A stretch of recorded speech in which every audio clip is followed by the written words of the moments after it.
I just don't understand why, it just feels so hard to turn to you sometimes because I'll feel so guilty and so bad. And I sometimes wonder, am I even a believer? Sometimes it's like it's been so long since I prayed, since I, actually took time to sit and devote myself to understanding the word.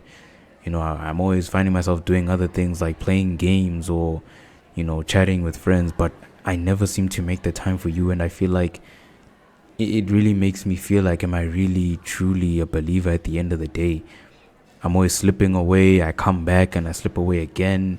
And it's always a constant cycle of that. And I'm really tired of it. I don't know why I can't just be perfect right away. Why can't I just maintain what I have when I actually have it? It just really sucks sometimes.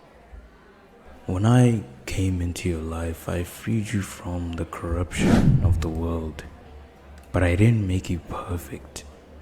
That's why the word says, whoever says he abides in him ought to walk in the same way in which he walked. That's 1 John 2 verse 6. I am the only perfect human to walk this earth. You're not, and that's okay. When you walk, you may stumble and fall, but that doesn't make you any less of a child of God. The problem is if you fall and never get back up. As Proverbs 24:16 says, a righteous man falls 7 times and rises again. You see, it's not about falling, but what you do after you fall. Do you rise and walk with me, or fall away? No matter how many times you stumble, I will always be with you. But don't use this as a license to sin. God will not be mocked. I understand. Every time you fall, just get back up. Call on my name and I'll be there to aid you. I'll be there to strengthen you. I'll be there to walk with you and to wash you clean. Always. Just always turn to me.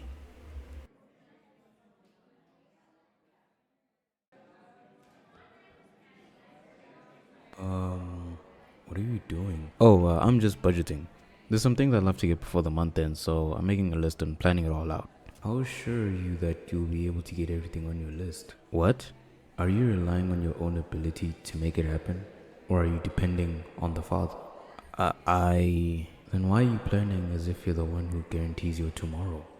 You have a point. I say this to help you understand something. It's not wise to live as if you're in control of tomorrow. That's in God's hands. All who come to me now live under God's grace and His plan. The wise thing for all believers is to submit everything they do to the Lord first. He should be the first one you consult with every step you take. This shows your faith in Him and is also an act of obedience. God's plans for you are far greater than you could ever imagine.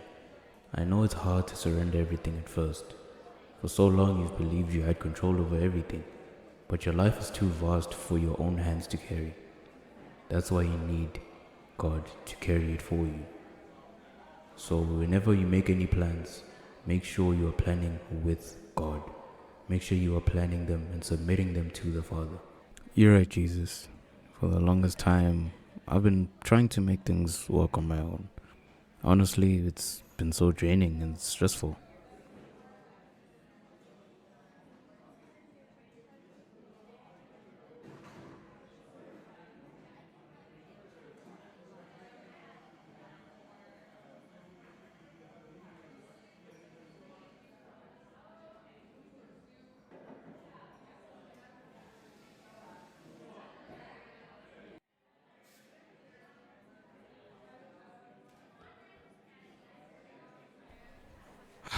Jesus, I've been feeling so doubtful, stressed, and worried. Stressed, you say?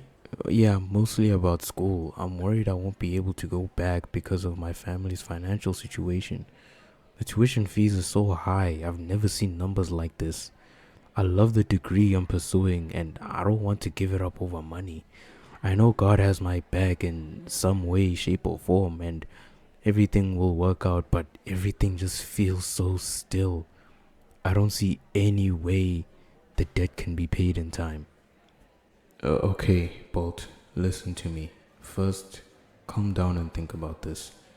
Does worrying change anything? Does it add any value to your situation? Second, remember this. You're 20 years old. The fact that you're here today is proof of God's grace and favor in your life. You've gone through a lot, but you still made it out alive. You went through kindergarten, chapter finished. You went through primary school, chapter finished. You went through high school, chapter finished. And it wasn't by your efforts alone. God showed you grace every single time. And God doesn't change, BOLT. He never starts a chapter without finishing it. When He created the earth, He didn't stop halfway. He completed the work before resting. God isn't like humans who sometimes fail to finish what they start. If God begins something, He'll see it through. But you need to have faith. Faith in His plan and in His timing. I know your heart feels heavy, and it seems like there's no way out. But remember the God you serve, the God of the impossible. Even faith as small as a mustard seed can move mountains. Don't limit God to what seems logical. He can do more than you can imagine. I'm glad you shared this with me instead of letting it weigh on your mind.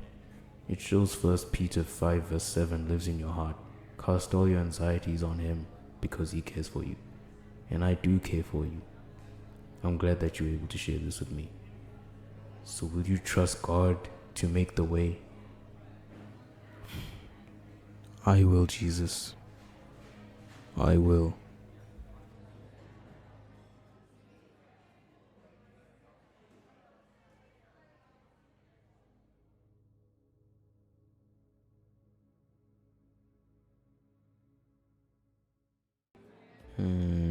What's the matter? I don't know if I should say. I feel like I've been bringing too many problems to you. But that's what I'm here for.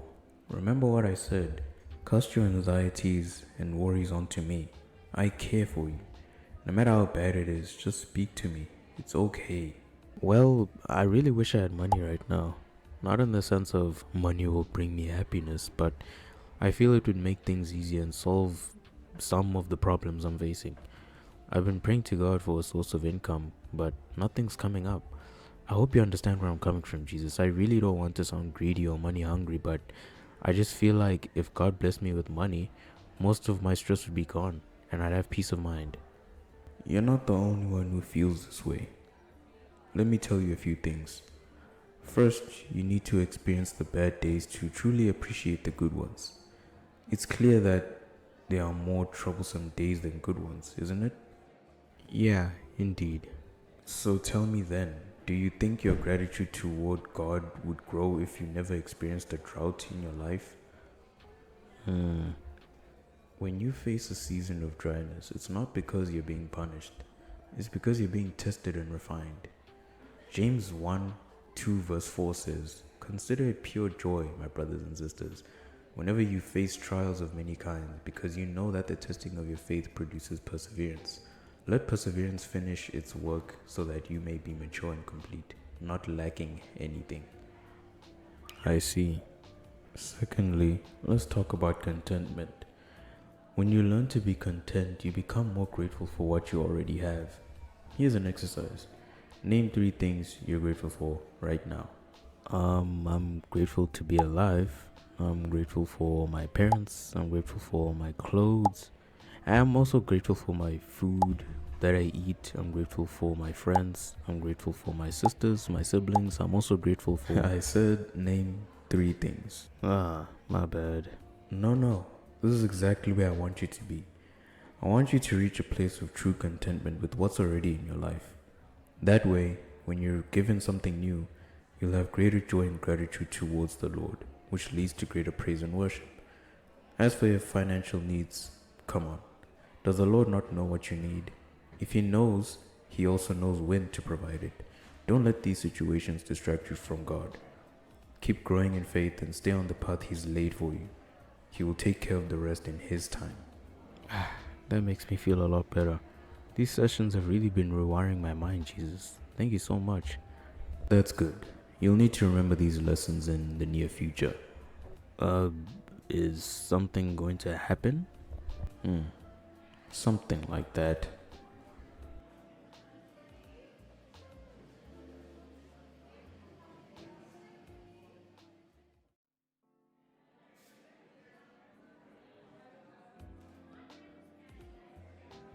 How's your circle looking? My circle? Yes, your friendship circle. I'd say I have a lot of good friends. I'm grateful to God every day for putting them in my life. Do you love them? I most definitely do. I'm grateful for each and every one of them. That's really good. But let me ask you, how often do you pray for them? For instance, within the last 7 days, how many times have you prayed for your friends? Oh, I'd say 2. Well, that doesn't sound quite good now, does it? But don't be disheartened. I'm helping you realize something important about love. As a follower of me, your actions should speak louder than your words. How you show your faith is just as important as having faith. Acts of love are far more effective than words of love. Not to say that words of love mean nothing, but in most cases, actions will prove your love to be genuine and true. As a believer, you're called to be like a servant to those around you, offering to help others out of love for me. In the context of your friends, your love for them needs to stem from me. That means praying for them, checking on them often, and supporting them in what is good and right. On the contrary, you also need to know when to correct them and lovingly point out when they are wrong. Proverbs 27, 5 verse 6 says, "An open rebuke is better than hidden love. Wounds from a sincere friend are better than kisses from an enemy." Love isn't always about warm and happy feelings. It's also about doing what is right, even when it's difficult or uncomfortable, because you know it's for their good. It's like medicine. Not everyone likes the taste, but it's not about the taste. It's about what the medicine does to heal and restore. This is just a small lesson on brotherly love I wanted to teach you. I want you to walk the right path of love and be humble enough to serve those around you. I hear you, Jesus. I do want to be the best person I can be for you and the people around me. Here's something to help you. Treat everyone who interacts with you the way you treat me. Make me the standard. And remember, show no favoritism. Treat everyone equally, no matter who they are. Let your actions reflect the love and grace you've received from me.